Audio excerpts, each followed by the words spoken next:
கோவையின் உயிர் நாடியான நொய்யல் நதி புனரமைப்பை அனைவரும் ஒன்றிணைந்து வேகப்படுத்த வேண்டும். சிறுதுளி அமைப்பு கோரிக்கை. சுற்றுச்சூழல் பாதுகாப்பு மற்றும் நீர்வள மேலாண்மையில் தொடர்ந்து செயல்பட்டு வரும் சிறுதுளி நொய்யல் நதி மற்றும் அதனை சார்ந்த நீர்நிலைகளை புனரமைக்கும் பணிகளில் தீவிரமாக ஈடுபட்டு வருகிறது.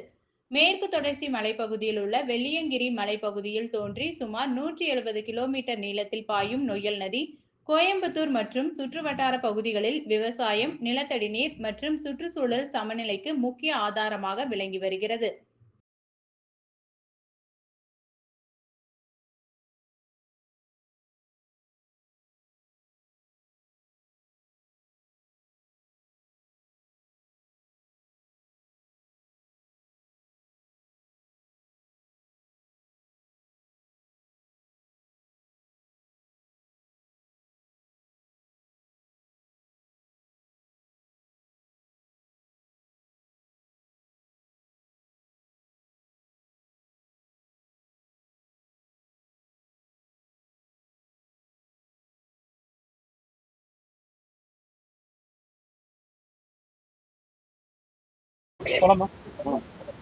வணக்கம்.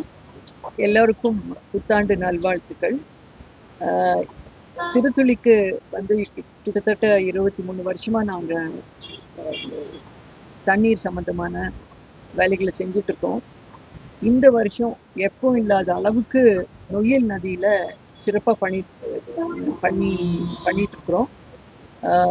பல அணைக்கட்டுகளை எடுத்து பண்ணிட்டு இருக்கோம். சாடிவையில் ஆரம்பிச்சு மசவரம்பு, புதுக்காடு, குனிமுத்தூர் அணைக்கட், முண்டந்துறை அணைக்கட், அப்புறம் இங்கே பக்கத்தில் வந்துள்ள பேரூர் அணைக்கட், குறிச்சி அணைக்கட் வரைக்கும் நாங்கள் கிட்டத்தட்ட ஒரு 300 மில்லியன் லிட்டர் தண்ணி சேமிக்கக்கூடிய அளவுக்கு நாங்கள் பணிகளை செஞ்சிட்ருக்கோம்.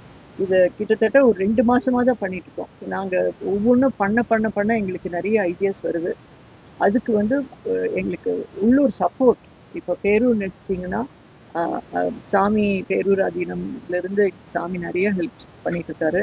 அதே மாதிரி பட்டீஸ்வரர் கோயில் அவங்க இருக்கிறாங்க, பஞ்சாயத்து தலைவர், எல்லாரும் சேர்ந்து நாங்கள் பண்ணுறது. இங்கே விவசாயிகள், லோக்கல் இருக்கக்கூடிய விவசாயிகள் எல்லாரும் சேர்ந்து பண்ணதுனால இன்னைக்கு இந்த அளவுக்கு எங்களால் பணி செய்ய முடிஞ்சது.